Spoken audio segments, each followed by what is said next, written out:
안녕하세요. 해피보람입니다. 여러분 모두 건강하게 안녕하신 거죠? 오늘은 보람 있는 담임생활 9번째 시간으로 해피보람의 교무수첩에 대해서 이야기해 볼까 합니다. 첫 해부터 모아놓은 교무수첩들인데요. 아이들 개인정보도 있고 어떻게 버려야 될지 몰라서 이사를 굉장히 많이 다녔는데도 이렇게 차곡차곡 본의 아니게 모으게 되었고요. 이게 너무 휴대성이 떨어져서 저는 집에도 항상 갖고 다닐 수 있는 사이즈가 좋더라고요. 그래서 이렇게 시중 다이어리를 계속 사용을 했었는데요. 이렇게 하니까 다음날 체크할 것들 그 전날 자기 전에 한 번 더 보고 잘 수 있고, 그리고 꼭 학교가 아니더라도 밖에서 제가 뭔가 내용들 확인하거나 구상할 때 메모하기가 굉장히 좋았고요. 올해는 이렇게 처음으로 블루톤으로 쓰게 되었고, 옆에 펜홀더 하나 이렇게 클립형으로 붙여서 갖고 다니면 든든한 비서가 생긴 것 같은 그런 안심이 되는 효과까지 있었습니다. 그래서 오늘 이야기는 이렇게 세 부분으로 나눠서 해볼까 하는데요. 첫 번째로 먼슬리입니다.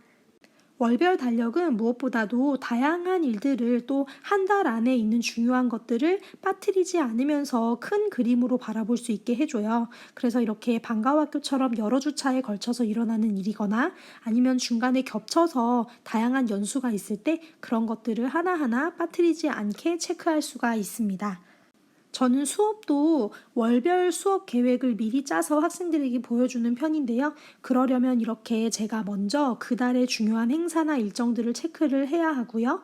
그런 내용들을 아이들에게 보여주는 영어 수업 및 평가 계획에 반영을 하여서 아이들이 한 달치의 수업 내용과 자신이 따라가야 될 분량을 미리 예측하고 그걸 위해서 노력할 수 있도록 하는 편이고요.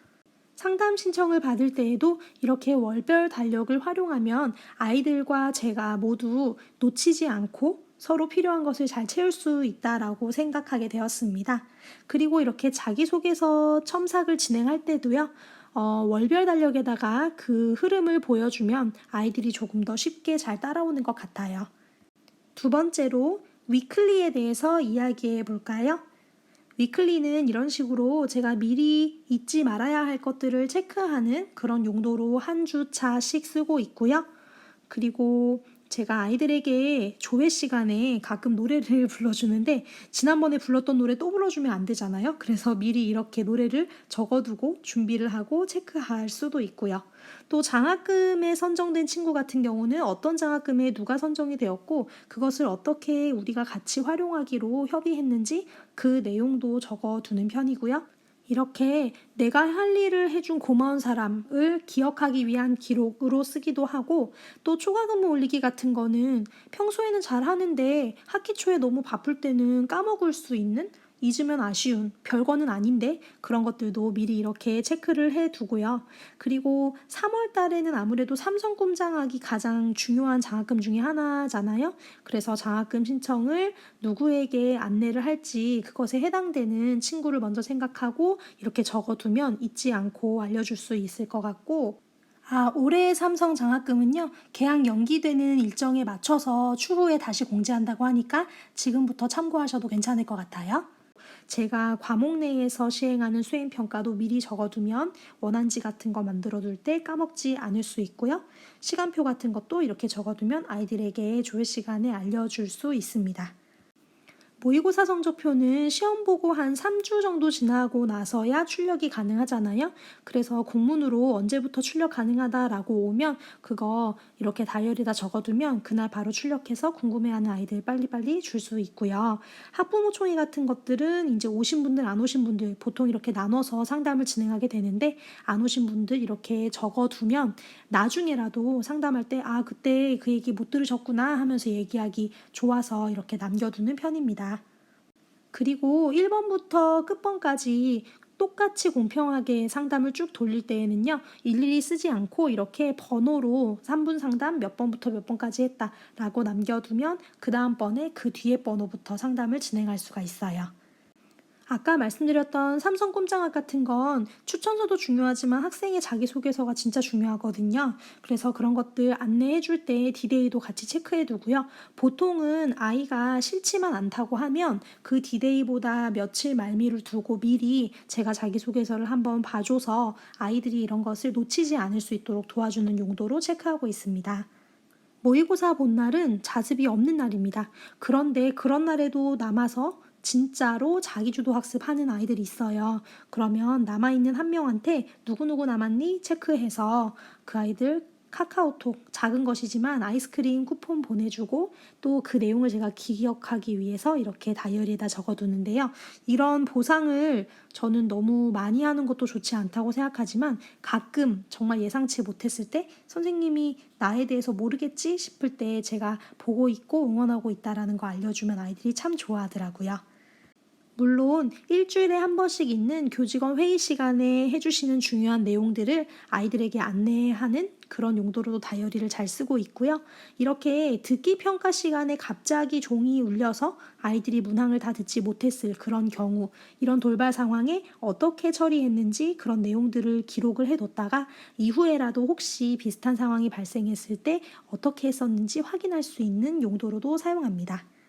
제가 스터디 플래너 체크할 때 가끔씩 조금 전체적으로 참여율이 저조해진다 하면 이렇게 쿠폰 한 번씩 날리곤 하거든요. 근데 그렇게 했다라는 걸 저 스스로도 굉장히 잘 잊어요. 그래서 기억하기 위해서 저의 다이어리에도 하나 샘플로 남겨두기도 하고요.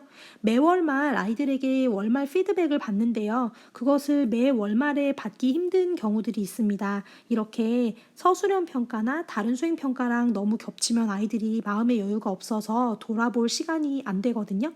그래서 그럴 때는 약간 일정을 조정해서 원래는 마지막 날에 받는 거지만 그 전날 또는 그 전전날에 받기도 합니다. 학부모 감독님으로 시험 감독 오신 분은요, 당연히 체크하고 기억하고 꼭 2번, 3번, 4번 감사드려야 될 분들이고요. 모의고사를 보고 나면 아이들에게 오답 정리를 하자고 해요. 그런데 다음날 힘들면 그 다다음날 아침 조회까지 이렇게 하는데요. 사실 이거 안 해도 그 아이들한테 전혀 나쁜 거 없고요. 제가 점수 매겨서 어디 평가에 반영하고 이런 것도 절대 아니기 때문에 이런 경우엔 특히나 이렇게 성실하게 자기를 위해서 스스로 안 해도 되는 것까지 노력하는 학생들은 더더군다나 기억하려고 체크를 하는 편이고요. 그리고 모의고사 본 이후에 가채점을 당일날 바로 못 내는 경우들이 꼭 있어요. 그러면 몇 시까지 보내는 걸로 하자 약속을 하는데 또 그래도 아이들 지내다 보면 바쁘고 또 까먹는 경우가 반드시 생기죠. 그런데 그런 것들을 그냥 넘어가면 선생님이 뭐 하자고 했을 때 안 해도 되는구나 싶을 수가 있잖아요. 그래서 시간을 정해서 언제까지 하기로 했으면 그것은 제가 반드시 그 시간에 체크를 하고 그리고 그 다음날 잘 된 것 또는 안 된 것에 대해서 한 번 더 확인을 해서 아이들이 어떤 것에 어떻게 노력을 하든지 간에 내가 꼭 함께 하고 지켜봐주고 도와주려고 한다라는 것을 아이들과 함께 공유하려고 노력하는 편입니다. 제가 영어과다 보니까 아무래도 방학 중에 방과후 학교 수업이 항상 있어요. 그런데 방학 때 학교 안 나오는 친구들도 꼭 있거든요. 그래서 그 친구들을 그냥 방학식을 하면 흐지부지 되는 경우가 많아서 방학하기 전에 아무리 바빠도 꼭 시간을 내어서 방학 때 학교 안 나오는 친구들 먼저 방학 계획에 대해서 또 이번 학기 반성에 대해서 함께 이야기하는 시간을 가지려고 합니다. 어떤 것들은 일부러 며칠 전을 디데이로 적어두는데요. 추천서 같은 것들은 일부러 정확한 디데이에 적어둡니다. 아이들이 선생님이 추천서 입력하는 마감 날짜를 헷갈려하면 덩달아서 불안해하거든요. 타임캡슐을 쓰는 걸 자주 하는 편인데요.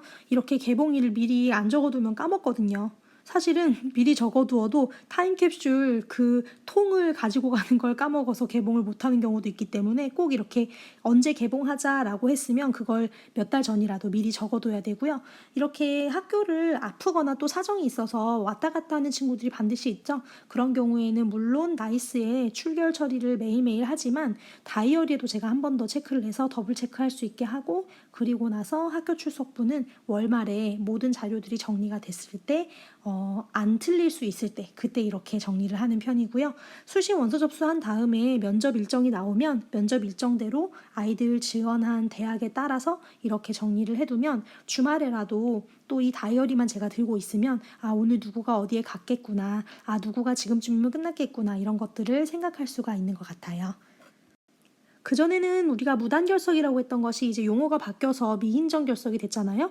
그런데 인정을 안 받는다 뿐이지 아이가 학교에 안 나오는 것에 대해서 미리 담임과 학부모와 아이가 이야기를 해볼 필요가 있다고 생각하고요. 그래서 이런 사정이 있을 경우에 미리 얘기를 해주면 선생님이 사정을 알고 미인정결석을 했을 때에 써줄 수 있는 출결 특기사항의 내용은 그렇지 않을 때와 사뭇 다를 수밖에 없다라는 걸 꼭 얘기를 해주는 편이고요.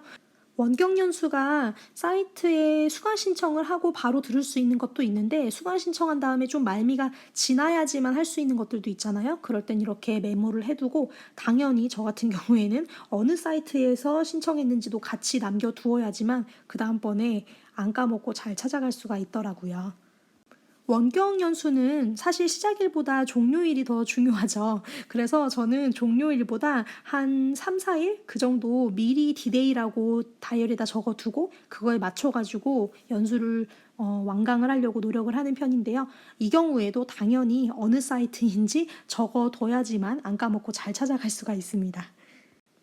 그 3, 4월쯤에 1년 단위로 도교육청 같은 데서 공모하는 사업이나 그런 것들 있죠. 근데 그런 것들은 보통 이제 도에서도 많은 사업을 진행하시다 보니까 그때그때 되게 친절하게 월별로 해야 될 일 그런 것도 잘 안 오거든요. 그래서 그때 이미 연 단위의 계획을 세우고 언제까지가 정산서, 보고서 제출일인지 체크를 해놔야지만 연말에 가서 갑자기 허둥지둥 하지 않게 되거든요. 그래서 이때도 며칠 정도, 한 3, 4일 정도 제가 자체적으로 디데이를 앞당겨가지고 적어두면 보고하는 게 그리고 이후에 다른 사업에 또 선정이 될 때 더 좋은 이미지를 인상을 남길 수 있는 것 같아요. 그리고 학급 밴드에다가 안내할 것도 이렇게 미리 적어두면 까먹지 않을 수 있는 좋은 장치가 됩니다. 네, 마지막으로 세 번째 노트 섹션에 대해서 얘기를 좀 해드릴까 하는데요. 저는 개인적으로 지성의 영역을 감성적으로 접근해야만 더 그것이 효과가 극대화된다라고 믿거든요. 그래서 노트 섹션에는 이렇게 제가 읽을 때마다 그 감정이 배어나올 수 있는 그리고 아이들에게 생각하면서 동시에 느끼게 만들 수 있는 멘트들을 넣는 편이고요. 첫 번째 조회 날 했었던 이야기 꼭 체크해놨다가 약간 수미상관처럼 마지막 조회 시간에 다시 한번 이야기를 해주고요. 또 좋은 문구들은 조회 시간뿐만 아니라 스터디 플래너에도 짤막짤막하게 한 문구씩 남겨주려고 적어주는 편이에요. 언젠가 한번 말씀드렸던 첫날 담임 시간에 이야기할 내용도 한 페이지에 간략히 정리를 하고요. 이렇게 월이나 주 단위로 체크할 수 없는 1년의 총 흐름이 보여야 되는 것들도 노트에다가 정리를 합니다. 제가 좋은 건지 나쁜 건지 숫자를 참 기억을 못해요. 그래서 아이들 성적도 잘 기억을 못하고 그런데 고3이다 보니까 아무래도 이제 3학년 1학기 성적까지 봐야 되긴 하지만 그래도 1, 2학년까지의 성적 추이를 보고 어느 정도는 제가 예상 대학이나 학과들을 좀 뽑아봐야 되거든요.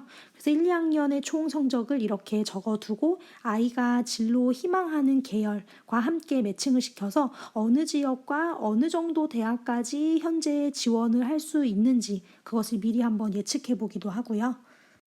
보훈 자녀나 농어촌 전형 또는 저희 반에는 없었긴 한데 재외국민이나 다문화 또는 세터민 이런 조금 특별한 전형에 해당되는 그런 조건이 충족되는 아이들은 미리 체크를 해봐야 되고요. 왜냐하면 전혀 그 일반적인 학생부 종합전형이나 교과전형하고는 등급컷이 다르게 형성이 되기 때문에 그리고 특히 농어촌 전형 같은 경우에는 주소지가 바뀌면 잘못하면 농어촌 전형에 지원을 못하게 되니까 그것도 한번 미리 얘기해 주시면 얘기 안 해줬을 때보다는 효과가 있을 것 같고 저도 이거를 놓쳐가지고 당연히 잘 알겠거니 했는데 3학년 때 전학을 가서 농어촌 전형을 지원을 못하게 되는 케이스도 발생을 하더라고요. 그래서 혹시 해당되시는 분들은 그것도 같이 참고하시면 좋고요. 우리 담임도 참 중요하지만 수업도 교사에게 참 중요하죠. 수업에 대해서 미리 한번 생각해보고 어떻게 수업을 구상하고 끌고 나갈 것인지 이렇게 노트 섹션에 남겨두기도 하고요. 수업만큼이나 중요한 평가 계획, 또 세부적으로 또 이렇게 하면 아이들이 조금 더 자발적인 동기부여가 될까 고민을 많이 하면서 세워보기도 하고요.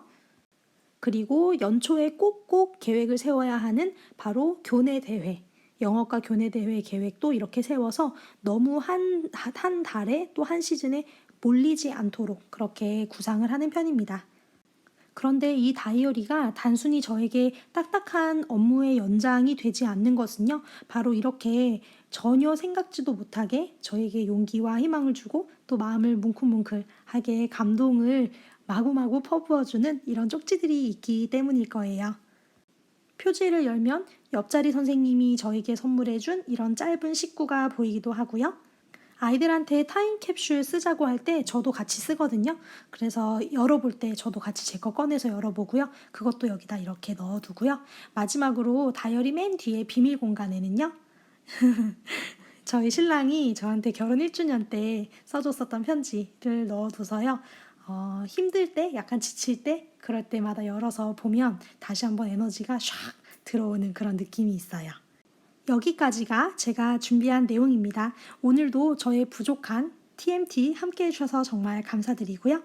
다음 시간에는요, 제가 왜 밥 먹듯 나이스에 들어가는 걸까? 그 이유에 대해서 말씀드리도록 하겠습니다. 여러분 건강 잘 챙기시고요. 오늘도 행복한 하루 되세요. Thank you. I love you. Bye bye.